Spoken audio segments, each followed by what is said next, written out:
ഞാനിപ്പോൾ ബാംഗ്ലൂരിലെ വെങ്കട്ടാല എന്ന് പറയുന്ന സ്ഥലത്താണ്. ഇവിടെയാണ് ബിന്ദു മത്തായി ആഭരണ വൈവിധ്യങ്ങളുമായി നമ്മളെ വിസ്മയിപ്പിക്കുന്നത്. ഇവിടെയാണ് ബിന്ദു മത്തായിയുടെ ആകാർ എന്ന ആഭരണ നിർമ്മാണശാല. ബിന്ദുവിന്റെ ടെറാക്കോട്ട ആഭരണ നിർമ്മാണശാലയും നമുക്ക് അടുത്ത് പരിചയപ്പെടാം.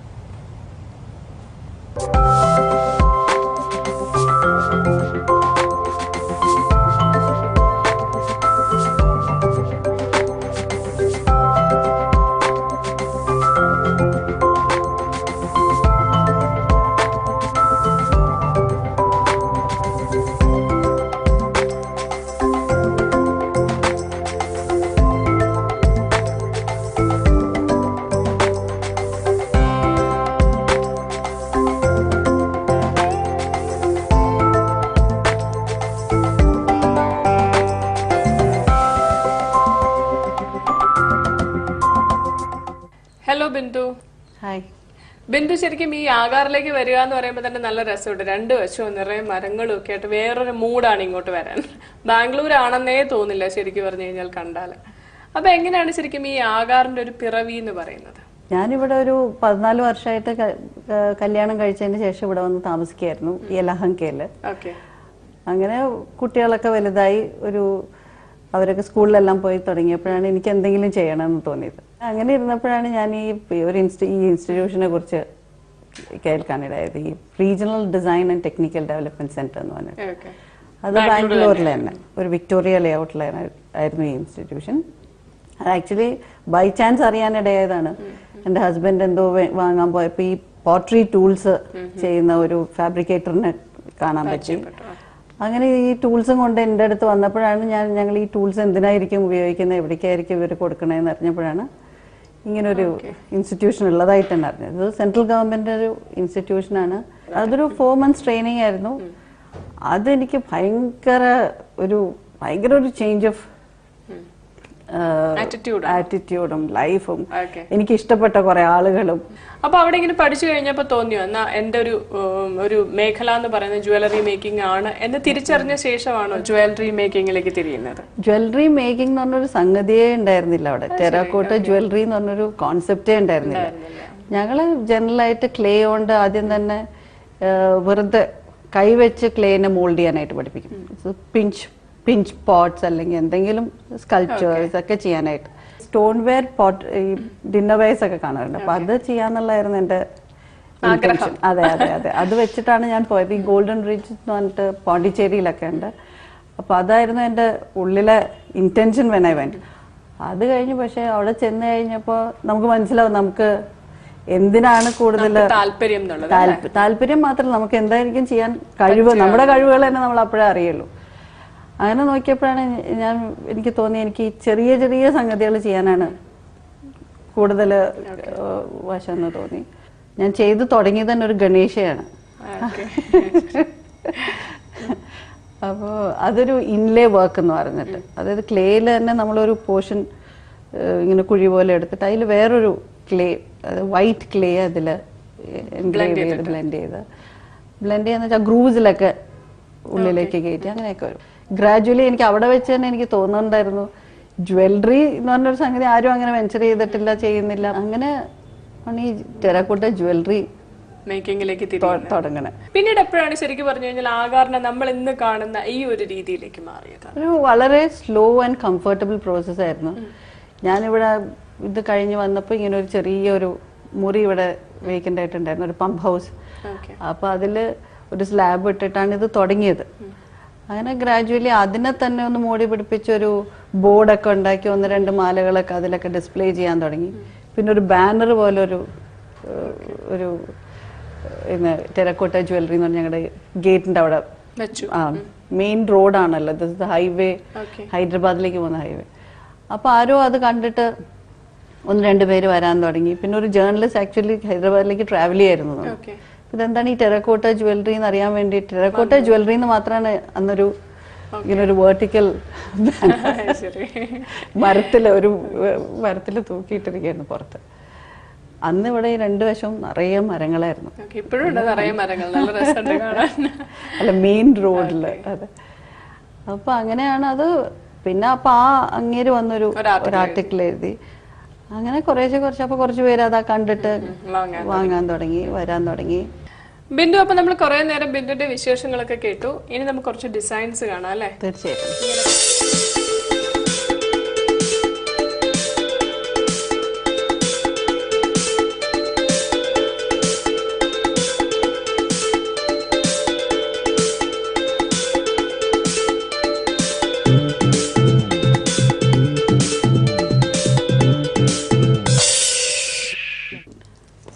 ദുർഗനെ റെപ്രസെന്റ് ചെയ്തൊരു പീസാണ്. ഒരു അബ്സ്ട്രാക്ട് ഇയറിംഗും ഉണ്ട്. പ്രത്യേകിച്ച് എന്താന്ന് പറയാൻ ഇതാണ് രാസലീല, കൃഷ്ണനും ഗോപികമാരും. വളരെ എലാബറേറ്റ് ആയിട്ട് ഇടുമ്പോൾ ഒരു സിമ്പിൾ ഇയറിംഗ് വേണമെങ്കിൽ ഒരു കിളിയോ അങ്ങനെ അത് ചെയ്യാം. എടുത്ത് കാണിക്കണം എന്നുണ്ടെങ്കിൽ അതെ, അങ്ങനെ ഇടാം. പിന്നെ ഇത് എൻ്റെ ഒരു ഫ്രണ്ടിന് വേണ്ടി അവരൊരു കോൺഫറൻസ് മ്യൂസിയം റെസ്റ്റോറേഷന് വേണ്ടിയിട്ടൊക്കെ ചെയ്തിട്ടുണ്ടായിരുന്നു. അപ്പം ലോകത്തിന്റെ എല്ലാ ഭാഗത്തു നിന്നുള്ള ആളുകൾ ഉണ്ടായിരുന്നു. അതൊരു വളരെ ഇൻട്രസ്റ്റിംഗ് ആയിട്ട്. അപ്പൊ അവരുടെ കോസ്റ്റ്യൂംസ് ഒക്കെ കണ്ട് ഞാൻ അങ്ങനെ, ഇവരൊരു ബംഗാളിയാണ്, അവരാണ് നടുക്ക് നിൽക്കുന്നത്, ചുറ്റും ഇന്ത്യൻസും ഉണ്ട്, എല്ലാ രാജ്യക്കാരും ഉണ്ട്. ഇത് ഒരു കോമ്പറ്റീഷന് വേണ്ടി ചെയ്തതാണ്. അപ്പൊ അതിന് എന്തെങ്കിലും ഒരു തീം കൊടുക്കണ്ടെന്ന് ചോദിച്ചാൽ സൗത്തിലെ ഫോക്ക് ആർട്ടാണ്, ഫോക്ക് ഡാൻസേഴ്സ്. ഇത് തെയ്യം, ഇത് പൊയ്ക്കാൽ കുതിര തമിഴ്നാട്, ഇത് ബൊമ്മലാട്ടം ആന്ധ്ര, ഇത് മയിലാട്ടം എന്നുള്ള ഒരു കോൺസെപ്റ്റില്, ഇത് യക്ഷഗാനം. പക്ഷീനെ തീമാക്കിയിട്ട് ഒരു എക്സിബിഷൻ ഓർഗനൈസ് ചെയ്തിട്ടുണ്ടായിരുന്നു. അപ്പൊ അതിനു വേണ്ടി എന്റെ എല്ലാ ജ്വല്ലറിയും കണക്റ്റഡ് ടു പക്ഷിയായിരുന്നു. അതിന്റെ കൂടെ അതേപോലെ ഒരു ഇയറിംഗും അല്ലേ? അതെ. മയിലിന്റെ പല വേർഷൻസും ഉണ്ട്, ഒരുപാട് മയിലുകളുണ്ട്. ഗണപതീസ് ഇഷ്ടമാണ് പൊതുവെ ചെയ്യാൻ, വളരെ ഇഷ്ടമാണ്, ഒരുപാട് ചെയ്തിട്ടുണ്ട്. ഇതൊരു ഒറ്റ പീസ് ഓഫ് ക്ലേന്ന് ചെയ്തിട്ടുള്ളതാണ്. ഉണങ്ങുന്ന സമയത്തൊക്കെ ചിലപ്പോ വാപ്പ് ചെയ്യാം, പക്ഷെ ഭാഗ്യത്തിനൊന്നും സംഭവിക്കാതെ കിട്ടിയിട്ടുള്ള ഒരു പീസാണ്. നല്ലോണം പണിപ്പെട്ട് ചെയ്തിരിക്കുന്നതാണ്. വളരെ ടൈനി പീസസ് ആണ് ഈ ഓരോന്നും.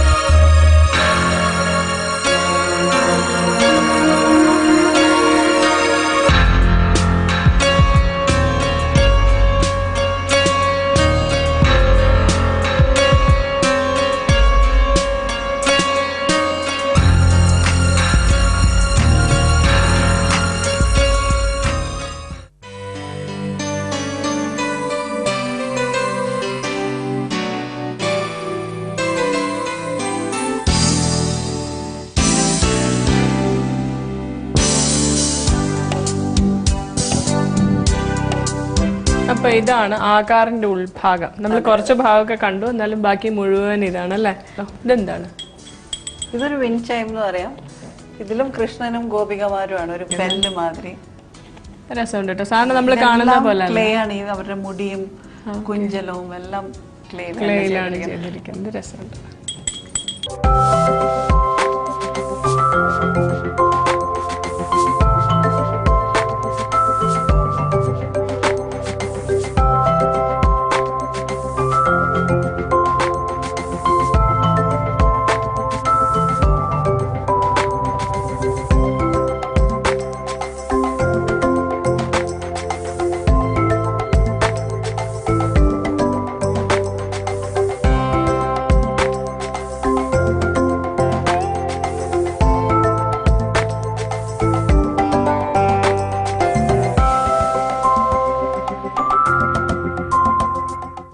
അപ്പൊ എന്തായാലും ആകാറിന്റെ ഉൾഭാഗം കണ്ടു. ഇനി നമുക്ക് കുറെ കൂടെ പണിപ്പുര ഒന്ന് കാണാം അല്ലേ? തീർച്ചയായിട്ടും.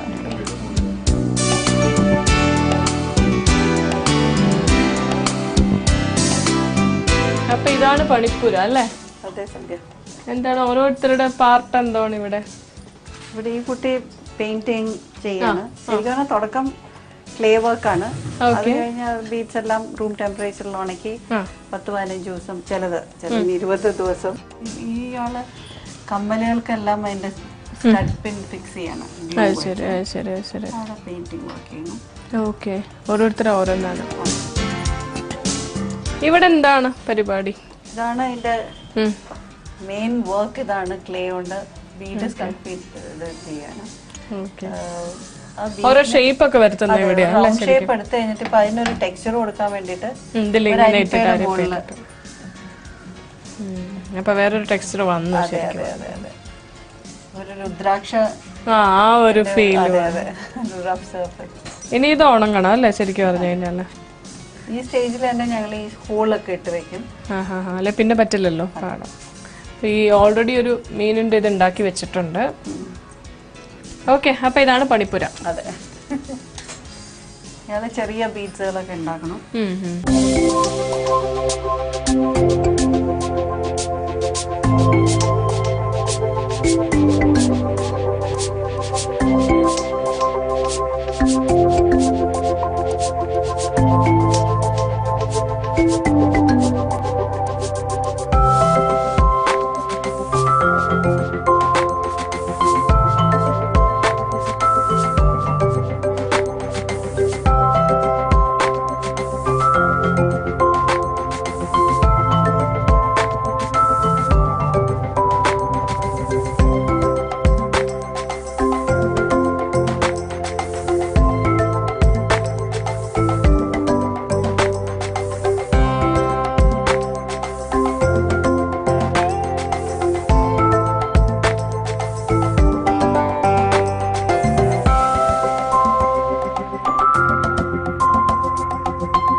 എനിക്ക് ഏറ്റവും ഇഷ്ടം ഇങ്ങനെ ഫിഗേഴ്സും ഫിഗറിങ്സും ഒക്കെ ചെയ്യാനാണ് ഇഷ്ടം.